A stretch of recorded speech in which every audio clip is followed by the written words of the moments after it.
Hi there. Good morning. Karen Lovely here. This is the Power of Self-Evolution, the podcast. And lots been going on. Before I introduce my guest, I'll just tell you that actually my guest, dear friend of mine, Jonah White, he and I did a podcast together. We co-hosted the Invent Your Destiny podcast, and then we stopped that because I was producing that by myself and doing the production of it. And then, in short, when I had my car accident, almost died a year ago, April, something shifted in me where I said, oh my gosh, I love what Jonah and I are doing, but I have to address my highest calling and purpose, and that is to deal with the mindset behind depression, suicide, addiction, drug addiction, sex trafficking, human trafficking. And something inside of me shifted to where I needed to dig deep and really put out some information that is very confronting. And this was my highest calling. And in that, I was unable to continue the podcast to my disappointment with Jonah. However, that said, we are still podcasting together. He's going to be still a guest on this podcast, and I have the honor of having him here this morning. He and I have not caught up in quite a while. He just happens to be in the same time zone in San Diego, California. And that said, Jonah, my friend, how are you? Yay, here we are again. Another day in paradise, Karen. It's been a while. Yeah. It's been too long, and it's funny because that's your saying, and I learned that from you. Another day in paradise, and so you go from one paradise to the next paradise, and that's paradise is different. Yeah, absolutely. Okay, but it is paradise. Yeah, it's pretty cool. It's a little crowded in San Diego, but it is spectacular weather-wise, and the ocean's awesome. So that said, this morning, right, the power of self-evolution, delving into our highest, best inner self, self-confidence, self-esteem, self-worth, self-respect.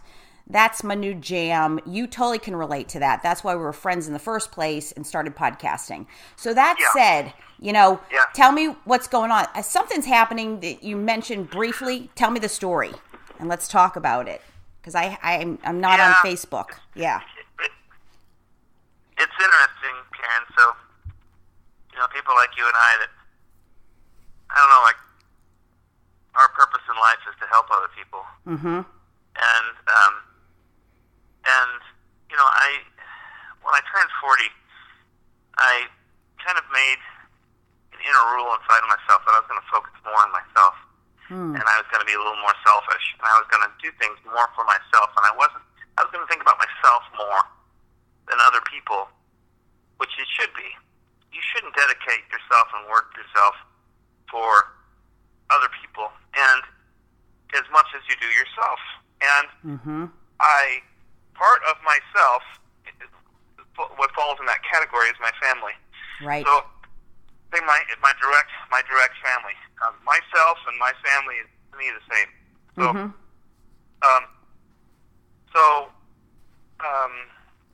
I have 4 children, ages 13 to 18. And my oldest son has been having a tough time. He was dabbling with things, and he doesn't have this great self-confidence that it seems like the rest of us do. And in football season last year, he tore his shoulder really badly and had to have surgery. And these things to him, to normal people, it's just, okay. But the scout, he really doubted his self-worth. And I just went through that teenager phase. It was kind of crazy. And he was making bad choices, and he wasn't happy, and he was knowing it. And, he was kind of distancing himself from the rest of the family. And anyway, in the middle of all this, he and I came up with a plan. Well, I came up with a plan, but delivered it to him, and he accepted it last fall. him going through a metamorphosis and being the person he wants to be, and of him going to Alaska for the summer and working as a deckhand for a fishing charter boat. This is incredibly hard work, and this is 12 plus hours a day, maybe 16 hours a day of work, getting up at 4 o'clock in the morning, not going to bed to 10. Wow. And things that are completely different. I mean, this makes a man of you. And my son just wasn't a man. He was making bad choices, and he was frustrated with himself, and physically he just wasn't happy with himself, and the trickle down thing all happened, and he was just having a really hard time, and he didn't understand the ramifications of it all, but he knew that Dad here would have everything handled, and so he agreed. And so since October, we've been looking forward to him, the good and the bad, and the stress and the anxiousness and the confidence, and looking forward for it, that he would start this job as a deckhand. And so the day of reckoning came, the day after high school got over. He and I and his younger brother got on an airplane, and we flew up to Anchorage, and then rented a car, drove up to another small ocean town called Seward, Alaska. And he started kind of like the process of becoming a deckhand, and I had to buy him the boots and the bibs, and he's staying in a garage from one of the owners of the lodge, letting him stay in a garage. He doesn't have running water. He doesn't have a shower. He has to go to the gym to use their shower, and the accommodations are very meager. Yeah. And he's growing up in an accelerated pace, and the hours are. He's been used to this. I mean, he's never been on his own. Never been away from the home. But the longest he's been away from home is 2 days before, and he's grown up in a mansion. Yeah. And he's sleeping in a garage now. And wow. Anyway, so it was very tough. I made a Facebook post that got a lot of attention of a lot of people, and I couldn't help it. My son is he's so his inner self is so jaded. It's got so many layers to it, and seeing all this kind of come to fruition when I'm getting ready to leave Anchorage or Seward. Yeah. For the last time for months, and when he looked over his shoulder at me and his brother when we were driving away the last time, it was one of those, and this just happened yesterday.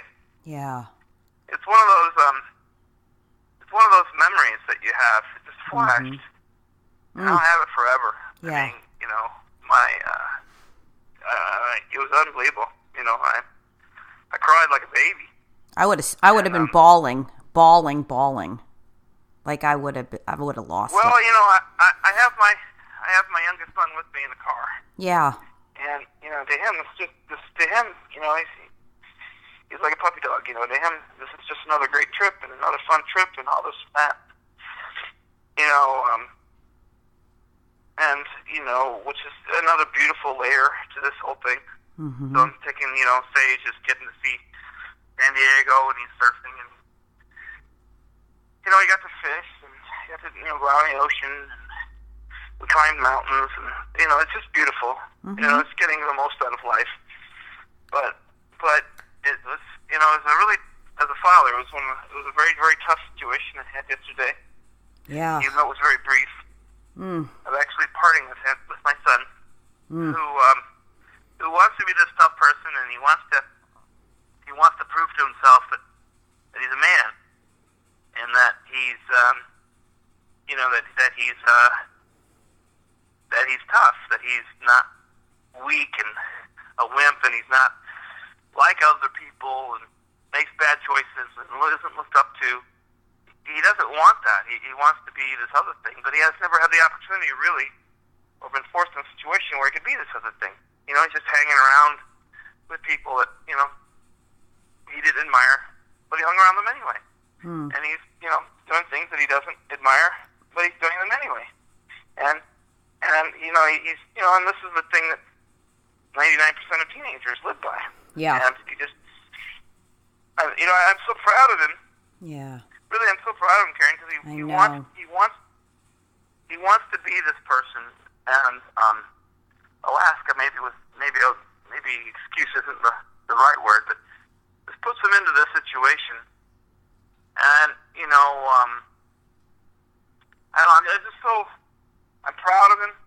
He's struggling right now up there. I'm on I'm messaging back and forth with him. I talked with him more on the phone by messages, text, in the last 24 hours than I have in the last 2-3 months. Yeah, bingo. And I know. There you go. Yep. And he's saying that he's not going to college, and he's saying this is his college. This is how he's seeing it. This is how he's graduating and getting his education. He says, this is what this is for me. This is my episode. And, as far as, I'm a huge fan of long-term and projecting long-term. And, I see this being a career for him. And so does he. And I see this being something he does every summer. Maybe forever. And the money is really good. And, what he likes is, he really likes this.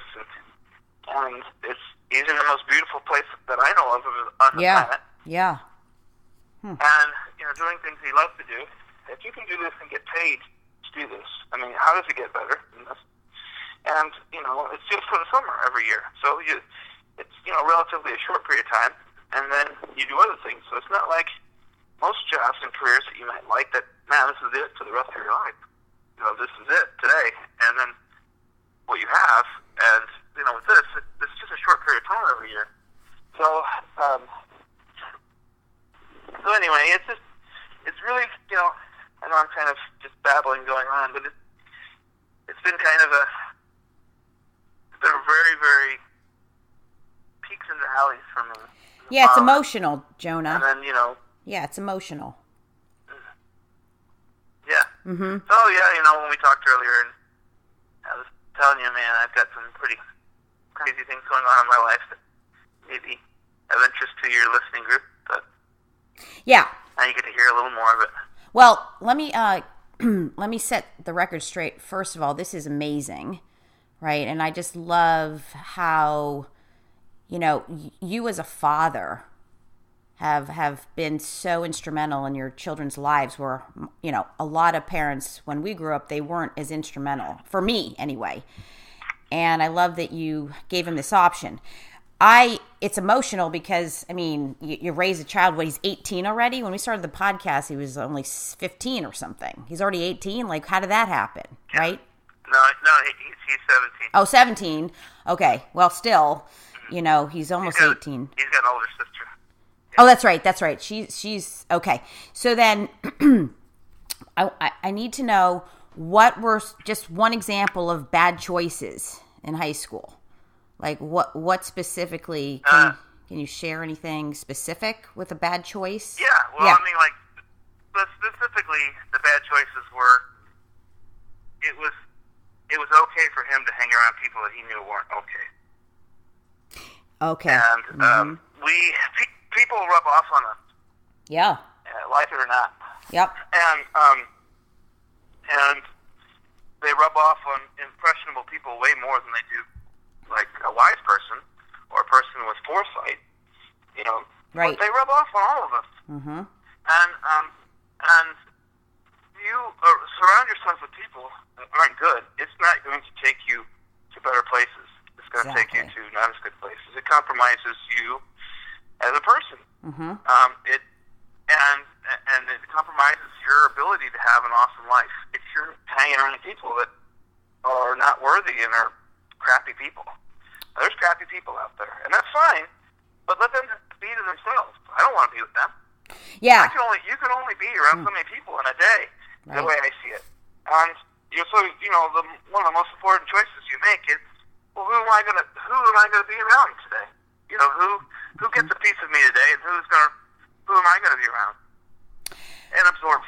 Yeah. And so when you start the situation that my son was in, where I don't care, I really don't care. That's cool. You know, we don't. You know, all we have on this world is time. That's all we have. That's right. So, you know, all money and houses and cars and all that stuff, well, that comes and goes. Mm-hmm. But, you know, the time, you have this and then it's gone and it's over. You get one ticket in this go around. Yeah. And so you know, he was spending time with just worthless people that were just rotten. That you know, and he was becoming, you know, you become a piece of your environment. And he was, not that anything's perfect, it's not perfect, but you can do better. You can always strive to be better, to say, if I go do this, what are the impact of this going to be on me? Is it going to make me think better? Am I going to be around whatever? And, you know, it doesn't always go as planned, but you can try. If you go and you hang around life, and life is just life, and who cares? You know, hey, yeah, that kid's cool, or whatever, and then especially you know, you start hanging out with these people. Yeah. You know, he has one friend, for instance. He has one friend that doesn't care if he dies before he's 21 years old. He likes saying this. I'm living my life. I don't care if I die before I'm 21 years old. This kid is a sophomore, junior in high school. So I said to my son, well, that's great. That's his right. I don't want you around him. Mm-hmm. Nothing good comes to you being around him. You know, and you know, and you need to surround yourself with people that are like you. That's what you need to do. And if you don't have them, then look for them, or be by yourself. But don't surround yourself with people that pull you down. That actually say and feel this crap, because that's the stupidest thing I've ever heard. You know, Jonah, hold on. What did he say? What did Scout say when you said that to him? Like, don't hang around him. What did he say? Well, you know, yeah. Well, you know, he's got a lot of you in him, Karen. He's like, well, he needs me. No, he doesn't need you. He doesn't need you. And he's saying these stupid things that he knows you're not like this. And he keeps saying this to you. So he's trying to impress upon you a different mindset. You know, and this other kid is, you know, huge, heavily into drugs and experimenting with whatever and, you know, mixing stuff and not really caring about any sort of outcome. You know, people die from doing that. I don't care. Okay, hang on. 21, I don't care, man. Yeah, hang on. So this kid, this friend of his, is addicted to drugs. Is that what you're saying? Because you cut out a little bit. Oh, he's addicted to everything. Yeah. Oh, okay. This friend of his is just a complete deadbeat. Yeah, that's interesting. And you know, this is one of his better friends. And you know, he brags he doesn't care if he dies before he's 21 years old. I don't. Personally, I would not want to be around this, and I don't want my son around this. And nothing good is coming to my son. And my son's like, well, I'm the best friend that he has. My son said this. Okay. I said, you know, you very well may be right. I'm sure you're right. But you weren't put upon this earth. And my son it's not like he's got life figured out, right? Mm-hmm. He's trying to figure himself out in this process. I'm like, you know, this kid needs counseling. This kid needs help. This kid needs whatever. Yeah. He doesn't need another 17-year-old kid around him to impress upon himself that maybe he ought to try anything or whatever that we know aren't probably going to be very good for you in the long term. And you know, it's my son. I'm always taking a stance with him to think about long term. Live life long term. Don't live it for the moment. Don't live it for the day. Live life long term. Everything that you do, think about what the long term effects are of it, and think about where you want to be in the long term. And do these things take you to that place, or do they help take you to that place? And you know, taking a whole bunch of drugs from some stranger in a paper bag, mixing them all up with some vodka and drinking all this, that's not a long-term, that's the epitome of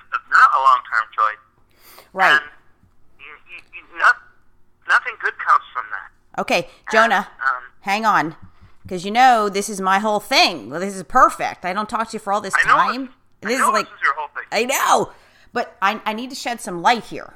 So to help you, to help this kid, to help your son, because that's what I do if you're willing to listen and be open just to kind of see, because you're too emotionally involved. This is your son, and we totally get that. But then we got to tap into the inner power to transform it, and telling people what to do isn't really the best way, because I already can see what's happening here. So let me get this straight. So did Scout start to then dabble into drugs and drinking because of this friend? Did he start to go down that road? Okay. No, not necessarily because of his friend, because he was around people, and this friend was one of them. Okay. This friend is probably one of the worst influences, but okay. So here's the thing. You didn't have this as a kid. Isn't that true? You didn't go down that road at 16, 17, 18 years old. You didn't do the drugs and the drinking, okay? And you never did. Is that right? Like throughout your life? Did you? No, no, not really. Okay, so I did. I drank a little bit. In college towards the end. Yeah, but nothing like this. I mean.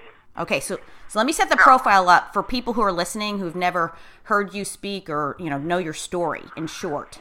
Right? You grew up in extreme poverty, right? Dirt floor, no running water, bath on Thursdays, right? And you became the man of the house early on for survival purposes. Your father wouldn't go out and chop wood. It was freezing cold, like below zero. And your father wasn't out there chopping wood. So you were 8, 9 years old chopping wood. Isn't that right?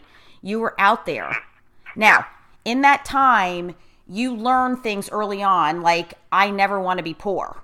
So sure enough, you worked your butt off. You were an amazing football player. You wanted to be a professional football player. You were so highly driven, which is not the norm, by the way. Okay? You were so highly driven that you just went on and became the founder of Billy Bob Products, right? The Hillbilly Teeth Novelty Product Company and empire. You created that, worth over $50 million today. And this is all you. You did this on your own.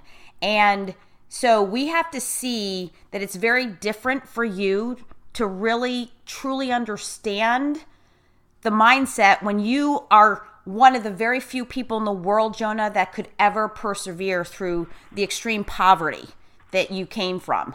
Yet, thank goodness, you had some really cool parents, right, that supported you emotionally and spiritually. And so that's what I believe helped you to be here. But you're one of 4 children, correct? Right? You have 3 siblings.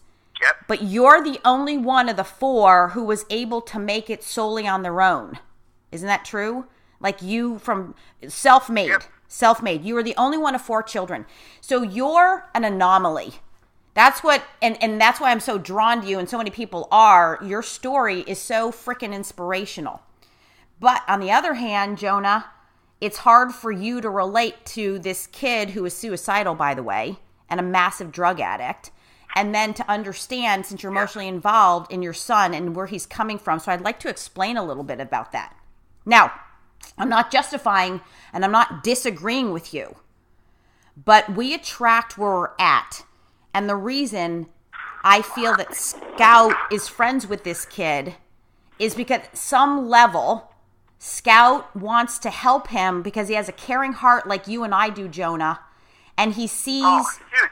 I know. And he's a rescuer. Scout is like you. You're picking up the turtles on the road. Scout is picking up the broken turtle on the road. Like I used to pick up broken turtles on the road, so to speak. You understand that? And by Scout doing that, it's giving him a sense of purpose and helping him tap into his inner self. And that's why he's attracted to this kid in terms of being there for him. It's called codependency, and it's extremely typical. Now, I'm not saying it's a good thing or bad thing. I just if you can understand this, it's going to help you communicate in such a way with Scout that you can empower him, and empowering him could help empower and save this kid's life. Now, not your job, right? Not my job. They have to want help. But the thing is, Scout feels tied in to help this person because at some level, Jonah, he sees part of himself in this person. That's how this works psychologically. Now, I need to bring this up, Jonah, that you then raise these kids with lots of money. It wasn't the same. They grew up with money in a beautiful place, right, in Illinois. And it was a little different. It was a lot different, right? And we think we can give them everything that they need, the children, but it's impossible. So at the same time, it's telling me that, and we all, no matter how great the parents are, right, there's the ability for the human brain to have its own ability to perceive things and think things.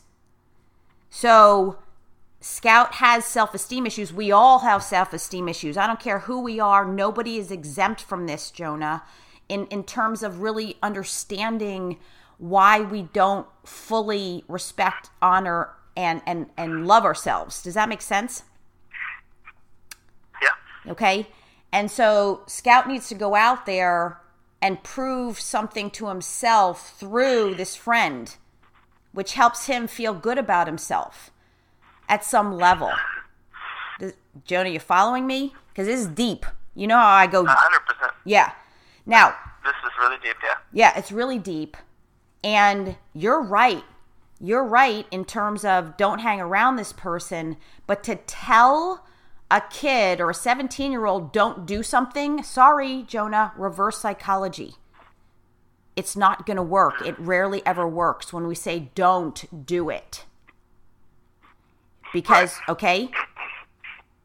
And so here's the thing. When you went to live in that cave, because that's another part of your story, you said, I'm going to go live in that cave because you were now graduated from college. You didn't know what you wanted to do. You knew you didn't want to take a government job, right? And then you said, okay, this is not what I want. You broke up with your girlfriend, 8 years. She wanted to marry you. You didn't want to marry her. You weren't going to settle. You knew she was not the one for you. So you broke up with her, right? But you still didn't know what you wanted to do with your life, correct? Back then. Correct. Okay. So then you said, Dad, no, your dad actually suggested it, Jonah, didn't he? Yeah. Your dad suggested that you live in the cave? Is that right? From my memory? Yep. All right. Yep. So and like you're kind of doing with Scout right now, you suggested he go to Alaska and try this job. Is that interesting? Yeah. Okay, but hang on, stay with me. Very interesting. Yeah, very interesting. Now, when you went into the cave, your dad said, why don't you go do this? And you said what at first? Did you say yes automatically? Like, okay, Dad, you're right. That sounds good to me? Or what did you think when he suggested this immediately? I don't really remember 100%, but within a matter of an hour or two, I was living in this cave. Okay, so here's the thing. Your dad supported you. That's all we need to know. He made a suggestion. You said, okay, that sounds good. Let me go do that. And your dad would even come out there and like stay with you sometimes. You told me with your little mini horse and right. And so what I'm saying is, if he had said, no, don't do this, go take the government job, you have to, do you understand most likely what happens is the human mind goes, don't tell me what to do. And we go and do opposite. So the best thing your dad did for you, Jonah, was to say, here's what I suggest, and I support you. And that's what helps people get there sooner than later than telling them to do opposite. I'm just saying, Jonah, right? You're working against yourself, and you know this. I know you know this. When you tell someone don't do it, and they're in rebellion, and it triggers rebellion within them, they're going to subconsciously go do the exact opposite. And it is a psychological phenomenon, reverse psychology. Yeah. Okay? Yeah. So if it were me and my son says, okay, I got to help this person, I would have that conversation, say, yeah, I understand that. You have a great heart. You want to help him. Tell me more about why you want to help him. I'm going to help you help him. And then he'll open up and we can get more insight. Do you understand this? I know it's hard, Jonah, but for him to get wrapped up in these people. Man, I know. I went through this with this kid for a year. Ugh. Why didn't you call me? Just kidding. Oh. Right? Okay. Yeah, that's a good question. Yeah. I went through this for a year with him, and it was just there was a, the bottom line is just my son can't walk by that turtle. Not that I want him to, and not pick it up off the road. Mm-hmm. But he himself can't get himself off the road either. Exactly. If you can't help yourself, you're not. You really aren't going to be helping other people. And if, a matter of fact, him going out on that road and picking up that turtle, my son himself is going to be run over. Yeah. And that's the big issue, because you can't. If you're a turtle, you can't save the other turtles on the road. And that was the point that I was trying to make to my son. Mm-hmm. He has to take care of first things first, and that's himself. And he isn't that leader that has everything figured out and everything under control, or at least has made great efforts to do this, and feels confident that he's on the right path and he's not indeed on a road going to get run over. And but when you're chasing a turtle that is constantly headed for the most busiest highway it can wander on, and you yourself are in great danger of being run over by a tractor trailer. At some point, that turtle's going to find what it wants, and you weren't put on this earth to do that, because you don't have the means to do that. You're a turtle yourself, right? And that was the point of that was the foundation of my arguments with Scout. That his time to help people wasn't now. His time to help himself is now. Yeah, brilliant. And right on. And that Alaska. Alaska was his catalyst. Alaska pulls him away from all this crap. Now in Alaska, he's looking after first things first, and that's him getting up, and being productive and being an essential part of a team that takes care of 12 people on this boat for 12 hours every day. And, he has responsibilities, and he's not wandering out on the road, so to speak. Yeah. And let alone being drawn out onto the road, by other turtles. Right. And, if those turtles, if they want to keep making these choices, that's on them. And, maybe someday he'll be in a position to actually help these people, but until then, he's actually compromising himself by going out there on that road. Because he can't really pick that turtle up and take it off the road. All he can do is just take it out of the center line of the road. He's not even, he's a turtle. A turtle can't pick another one up and put it in his pocket and walk to a forest preserve and put him off. He can't do that. All a turtle can do is wander up there and bump it with his shell and say to his buddy, "Hey, you're going to get run over by a tractor trailer right here. I got to get the hell out of here too." And then his buddy heads to the next lane of traffic. You take it up? Okay. Yeah, take care, mate. And so and that's the reality. And so, I've got him here where there is no roads. I've taken him as far away from roads and traffic as he can go. And so he can focus on really what he is. And that happened yesterday. Yeah, and I know it's very emotional. So there are two ways, right?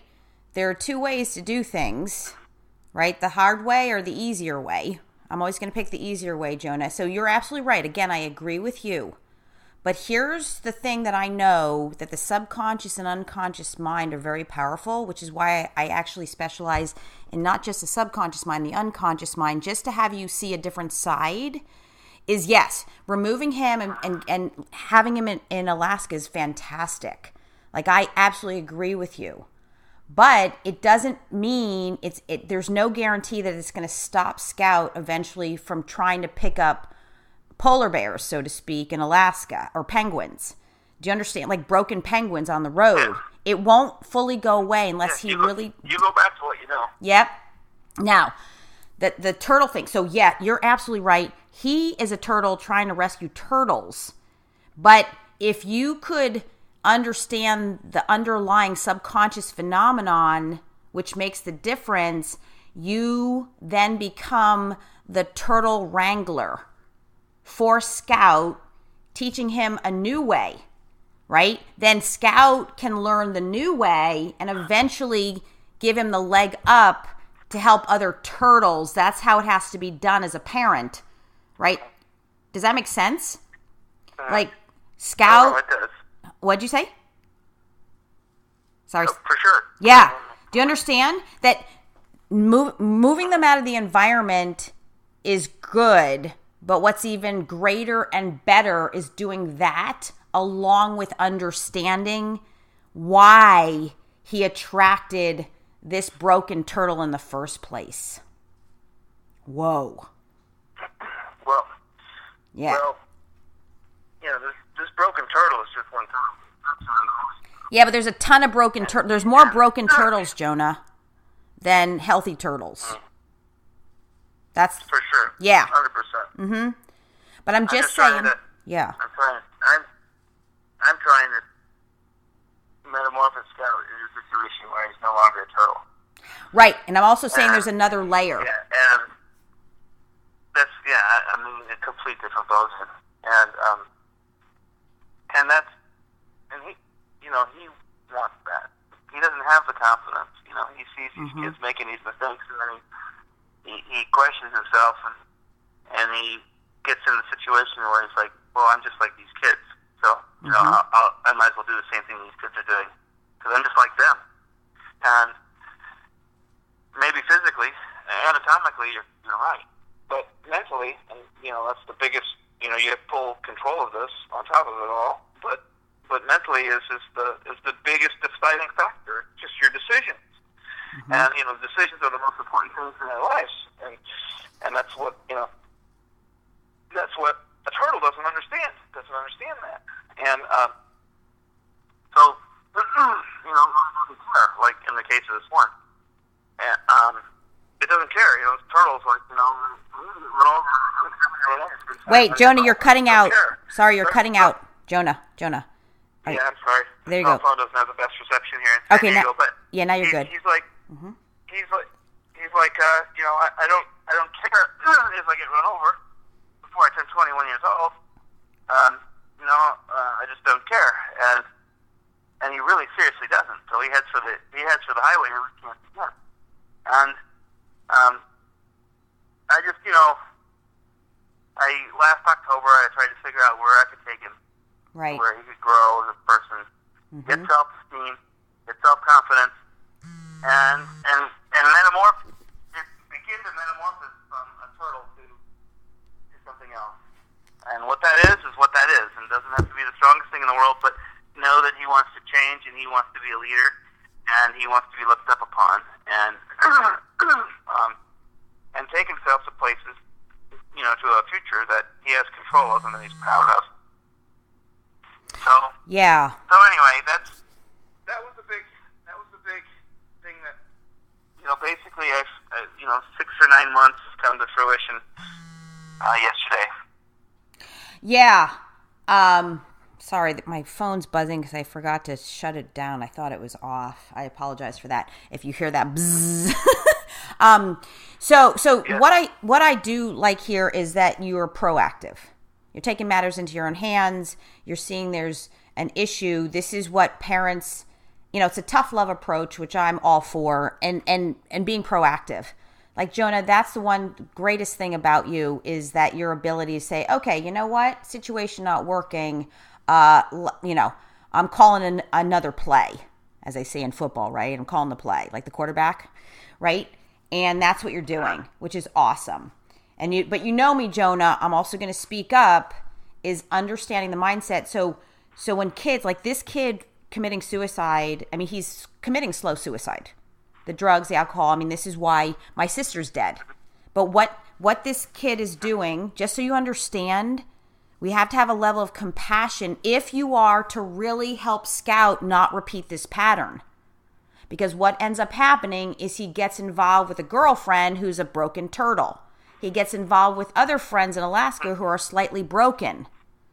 To stop that pattern, right, we have to understand what's really going on. Any drug addict, right, drugs, and it could be any drug, workaholism, perfectionism, that was my first drug of choice. It's still a drug. I talked to a neurosurgeon about it. He says it's the exact same thing in the brain, right? Drug addict. I'm an addict of needing to prove myself through my accomplishments. And I have to watch that every single day, but it's really no different. A drug addict, an alcoholic, a sex addict, whatever you want to call it, is just masking deep-seated unconscious pain from childhood. This kid is desperate for inner love and respect and has no sense of believing in himself whatsoever. And that's why he doesn't care if he dies, which, Jonah, I hate to say, that was me at that age. Now, I wanted to die. Like, I was like, okay, the death card is better for me. Like, it always was in my hip pocket. I didn't go down the drug road and the alcoholism until my sister died. I drank a lot. I didn't really do the hardcore drugs, but I had this same depression and need to want to die because I didn't see anything better. I couldn't understand why I was feeling so depressed. And that's what this kid's going through right now. Not to justify it, right? But Scout's onto something, Jonah, and not far from you, in terms of he got your heart and your ability to want to help people. Remember the podcast we did, Jonah, where you told me you took in that alcoholic and gave him a job and he quit eventually and went back to drinking? Sorry, Jonah, you do have a big heart. That's why you and I are friends. And Scout got that from you. But there are smarter, better ways to stop the disempowering patterns. So that's why, for you to understand that this boy is so broken that my heart aches. And this is why I stopped our podcast, Jonah, is to help this boy who's killing himself. Right? For every one girl that's in this teen project where I volunteer my time that are shooting up meth and heroin into their legs while pregnant and giving birth to drug-addicted babies who have to then be put on methadone, there's a father in jail or doing the same, Jonah. And that's this boy. So my heart's going to go out to him because I understand what he's going through. But I'm not going to say it's okay. But for me to be able to do this is understanding what it's really coming from and why, and the best way to empower these kids, including Scout and all kids, right, to make more empowering, self-serving choices that will not, feed into their low self-esteem and lack of confidence and codependent tendencies. It's codependent to want to rescue somebody else. Okay? And so just to still have the conversations and let Scout tell you where he's coming from would be a very healing, right? Just suggesting it, Jonah. Just suggesting it, right? Because you said it was a year he was going through this hard time. Now, him working is really great. I love that. And for him to work on the subconscious, unconscious psyche aspect would be even greater, right? And kids can be trained this stuff from 8 years old, formally 8 years old and up, into this mindset thing on a subconscious, unconscious level. Just putting it out there for you, right? And also acknowledging you for really taking a stand for your son. Which, God, Jonah, if only, right? Now you got, we'll talk later, but you got to do a camp for boys, which we'll talk about, where you bring them out to your place and put them to work. I love that you took Scout and you're making him work. That's one of the best things that you could do for any human being, right? To strengthen those wires in his brain. Coupled with this unconscious, subconscious stuff, right? I can't stress it enough, which would make the difference. And faster. It's like faster. And it gives you the best, guess what? The best ammunition and protection against Scout being tempted to pick up a broken turtle wife, a broken turtle relationship, broken turtles all around him. Because that's why we attract broken turtles, which I did early on when my sister died. Yes, that makes sense, yes? Yeah. Yeah, right? Is really then, instead of telling him, don't do this, don't do that, let's talk about it. Tell me more about why you feel the need to help your friend, which I understand, and then do the turtle analogy with him, which I think is pretty brilliant, isn't it? He's learned about turtles. Yeah. And, I would make when I pull the car off the road, the truck off the road, have him run out and grab turtles, we would have not this exact same conversation, but we'd have a little short version of it. Mm-hmm. That's kind of like life right here.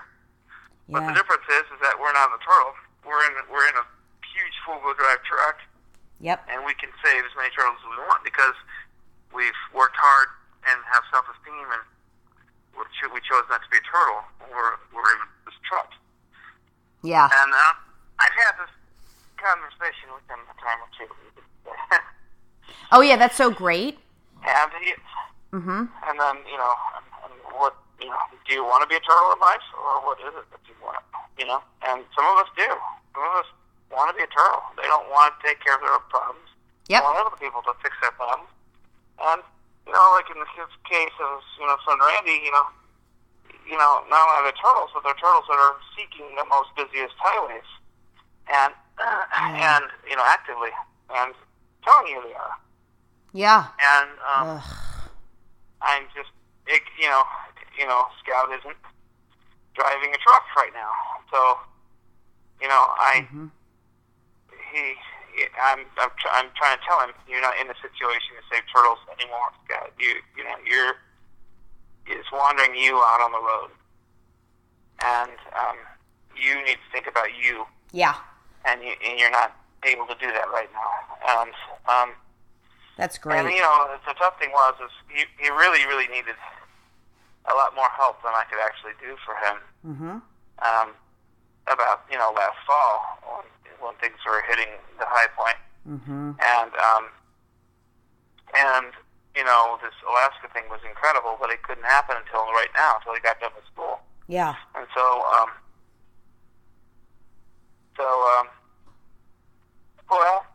I think I need to go, Karen. Okay. So thank you for sharing this, Jonah. It really helps a lot of people, right? In understanding and really being proactive to pay attention to your children, right? That's the thing here. Just let's make that crystal clear, Jonah, that this is, and your biggest message, Jonah, is that really love, honor, respect yourself, know yourself first and foremost, and then you can be the best person you can be for yourself and for everyone and all turtles out there. Correct? Can we? Yeah. Yep. Mm-hmm. Yeah. Yes. So thank you so much. Always be questioning yourself. Yeah. Always be questioning yourself. Am I a turtle? Or am I starting to become a turtle? Or am I the person who helps them? Yeah. And because people can think that, well, I'm that person, but then when they look at their actions and look where they're at in their life, they realize that they themselves are a damn turtle. Yeah. Or half the time they are. Yeah. And you can't help other people if you're yourself not where you need to be. And right. so, and that's where my son was, and hopefully that phase in his life is going to be behind him. And now he's working very hard and difficult, and I'm very proud of him. Yeah. And he's awesome. Scared, but not so scared anymore. Mm-hmm. I got him past the scared part. Yay. And now it's to the doing part. And yeah, Jonah. So anyway. Okay, so let's stay in touch. I want to hear more. I'll go check out the Facebook post. Right? I don't even know why I don't see your posts because I don't know how Facebook works. I just post positive stuff. It's on my public page. My private page is maxed out, some time ago, and so I started a public page, Jonah White public page. So okay, if you get on that one, yeah, you'll see it. It's the last post that I did. Okay, so you can find you on Facebook, Jonah White, and thank you for being here. Yep, Jonah White, Billy Bob. Oh yeah, Jonah White, BillyBobProducts.com is your company. And then one tip real quick for parents, fathers and sons, Jonah, what would it be? Fathers and sons. What would you advise? Well, the big thing is you have to have a relationship with your son that they can't get anywhere else, and that they need in their life. If you're just a buddy or a dude, or just like everybody else, you're going to get treated like everybody else, and then they're not running to you when they need help. And they have to have something special with you for you truly to be a father, and not just another part of their ecosystem. And and that's something that I've been aware of, and I kept my finger on the pulse for quite a while. And my son went through, as many teenagers do, they go through a phase when they don't like their family, they don't like their dads, they rebel, and they want to be their own thing, but they're not their own thing yet. And it's a painful thing to watch, and many of us watch this. But I'm just saying to the fathers out there that you need to understand that you need to be more than that, and you can't maybe do that in any given day. It's a slow process. You just have to. You have to always understand. This is very tough with me because I'm a doer. So I'm like, fix this, Scott. You can't do this. You can't. This is not acceptable. This is rubbing off on you. You're thinking this. You're changing you because of your environment you're in, not the other way around. And if you're not a father, a real father that's looked up upon, can't influence them like this, and or not effectively. Not that I was overly effective, In the end, I was, but you got to see each day as struggle and survival and doing your best, and it's not with a teenager now in today's world. Maybe even back in the old days, maybe I don't know. I wasn't there, but I know today it's not easy. There's just too much influences to them that aren't healthy and that don't take them to the right places. Yeah, I agree. So the big thing is pay attention, parents, fathers, especially with your sons. Form a bond. That's what I'm hearing, and I know this psychologically. But Jonah, thank you for being an extraordinary role model for that. And one of the another reason why you make your family a priority, and you're so proactive and such an inspiration for everyone. So thank you for that. You're incredible, so awesome. Okay. Yeah, thank you, Karen, for having me on your podcast this morning. Oh, you're so welcome, and congratulations on Scout. Starting his process into manhood and magnificence. Yep. Yeah. Okay, so we'll talk again soon. Yes, and then come back on and join me. Yep. All right. Wonderful. Take care, Jonah. All right. Bye. Have a day in paradise. Thank you. Yeah. Take care. You're awesome.